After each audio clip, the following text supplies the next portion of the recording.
Assalamualaikum warahmatullahi wabarakatuh.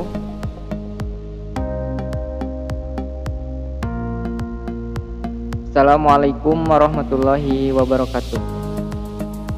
Izin memperkenalkan diri, nama saya Rizky Nur Ali Al-Fauzi dengan nomor NIM 2212181032. Nah, di sini saya akan menjelaskan tentang wireless technology. Nah, wireless technology merupakan suatu network atau jaringan yang menggunakan atau tidak menggunakan kabel. Nah, contoh dari wireless technology ini yang pertama yaitu sistem seluler atau handphone, ada sistem satelit, wireless LAN, mobility support, dan wireless application. Kemudian why wireless? Kenapa wireless? Nah, yang pertama yaitu portable. Kenapa wireless ini disebut portable? Karena wireless ini memiliki sifat mobilitasnya tinggi dan tidak terpaku pada satu sisi. Dan yang kedua yaitu penerapannya luas yang memiliki istilah yaitu anything, anytime, anywhere. Nah, yang berarti di mana wireless ini bisa digunakan di mana saja. Pergerakan bisa dilakukan secara luas. Ya, seperti istilah yang tadi disebutkan. Nah, yang ketiga yaitu ada mobilitas terukur. Nah, mobilitas terukur ini dapat diukur dari ukuran, berat, dan dayanya, juga fungsionalnya, dan yang terakhir dapat diukur dalam kontennya. Nah, kemudian ada yang keempat, dalam membuat suatu sistem wireless dibutuhkan instruktur atau berdasarkan biaya kapital dan biaya operasional. Jadi sistem wireless ini memerlukan biaya. Nah, penggunaan wireless dari tahun 2000 sampai 2005 meningkat. Nah, ditinjau dari berdasarkan subscribernya atau user yang menggunakan wireless, dengan negara user yang terbanyak yaitu yang pertama Jepang, Asia Pasifik, Amerika Latin, Eropa Barat, Amerika Utara. Nah, kemudian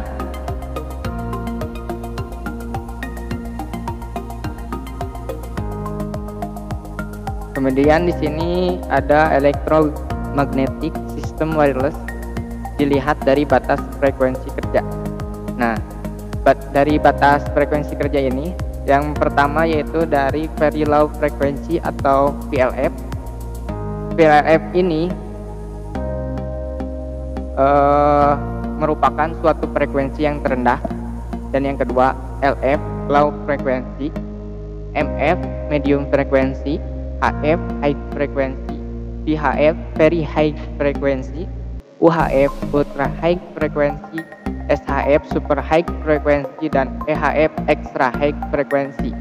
Nah, di mana dari VLF yang merupakan very low frequency hingga extra high frequency atau EHF ini mempunyai sifat di mana jika frekuensi lebih tinggi atau lebih besar, maka jarak komunikasinya rendah.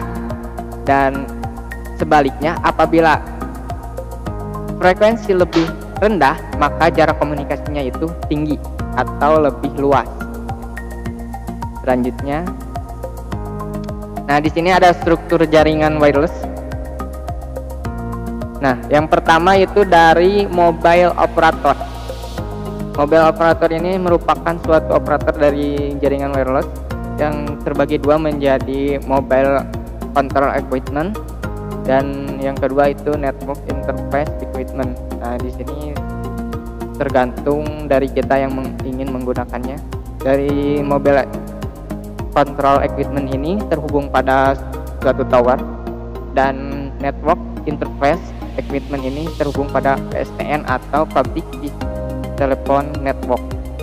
Nah, ini tergantung kita yang akan menggunakannya, atau kita ingin menggunakan mobile control equipment atau menggunakan network interface equipment. Nah, selanjutnya ada sistem seluler. Mengapa disebut sistem seluler? Karena sistem seluler ini menggunakan konfigurasi seluler, konfigurasi sel. Nah, konfigurasi sel ini memiliki 7 sel. Yang satu ini, atau yang ini nomor 4, merupakan sel pengirim, dan nomor 1, 2, 3, 4, 6, 7 ini merupakan sel untuk penerima. Nah, pada masing-masing sel ini memiliki frekuensi yang berbeda-beda tergantung fungsinya. Maka di dalam sistem seluler ini tidak akan terjadi yang namanya overline, karena masing-masing sel ini memiliki fungsinya masing-masing dan menggunakan port yang berbeda-beda. Selanjutnya ada multiple access. Nah, multiple access ini terdiri dari 3 macam, yaitu FDMA, TDMA, dan CDMA. Nah, kita bahas FDMA terlebih dahulu. FDMA ini, ini merupakan gambar dari FDMA. FDMA memiliki arti frekuensi division multiple access. Frekuensi division multiple access.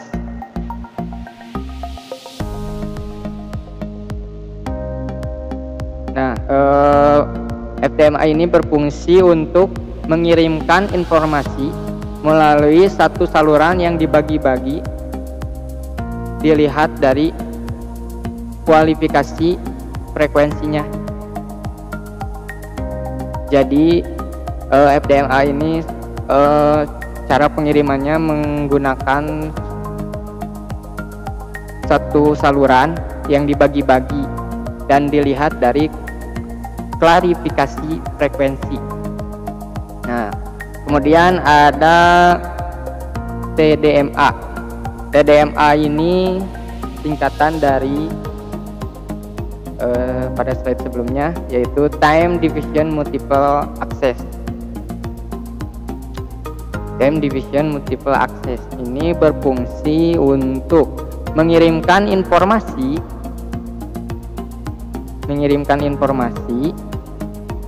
secara bergantian melalui saluran yang sama. Jadi mengirimkan informasinya itu dalam satu saluran, tetapi saluran yang sama secara bergantian, tergantung mana yang lebih dulu dari urutannya. Nah, kemudian ada CDMA. CDMA ini berfungsi untuk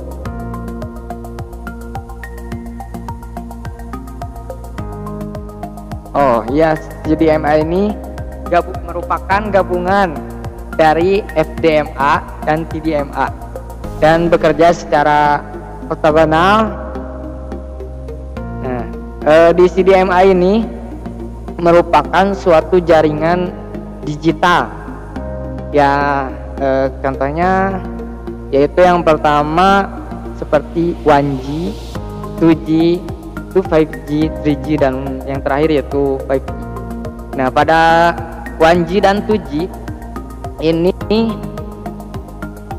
masih menggunakan sistem analog atau circuit switch, di mana hanya bisa menggunakan SMS, karena pada 1G menggunakan GSM dan 2G menggunakan GPRS. Nah, kemudian yang terakhir yaitu 5G. 5G ini sudah merupakan jaringan yang menggunakan digital, karena jaringan digital diawali dengan 5G. Nah, kemudian di sini ada satelit sistem. Nah, pada sistem satelit ini ada yang dinamakan dengan LEO. LEO ini merupakan suatu satelit yang paling dekat dengan bumi, yang memiliki jarak 20 sampai 25 mil dari bumi. Yang kedua yaitu MEO. MEO ini merupakan suatu satelit yang jaraknya yang kedua dari jarak terjauh kedua dari bumi, merupakan satelit yang tengah-tengah. Nah, yang memiliki jarak 110 hingga 130 mil dari bumi. Nah, kemudian ada GEO. GEO ini merupakan satelit yang memiliki jarak paling jauh dari bumi. Nah, ya memiliki jarak 250 sampai 280 mil dari bumi. Yang kemudian ada konfigurasi wireless LAN. Nah, di sini terdapat 4 konfigurasi, yaitu yang pertama peer to peer. Apa itu peer to peer? Peer to peer merupakan suatu jaringan wireless LAN yang berfungsi dari user ke user lain. Dan yang kedua itu multiple access point, yang memiliki fungsi dari suatu user ke user lain yang menggunakan access point. Dan yang ketiga itu client access point. Client access point ini menggunakan sistem peer to peer dan multi access point. Jadi menggunakan kedua sistem tersebut. Dan yang terakhir ada roaming. Nah, kemudian ada wireless standar. Nah, ini standar dari wireless. Standar dari wireless banyak macamnya. Yang pertama ada 802.11b hingga sampai UWB. Nah, ini jenis-jenisnya tergantung. Nah, dari tahun ke tahun wireless ini terus meningkat jaraknya, hingga semua teknologi atau semua pabrik yang membuat teknologi wireless ini selalu mengembangkan dalam bidang bandwidthnya agar lebih maksimal untuk digunakan. Nah, sekian dari penjelasan saya. Mohon maaf kurang dan lebihnya. Wassalamualaikum warahmatullahi wabarakatuh.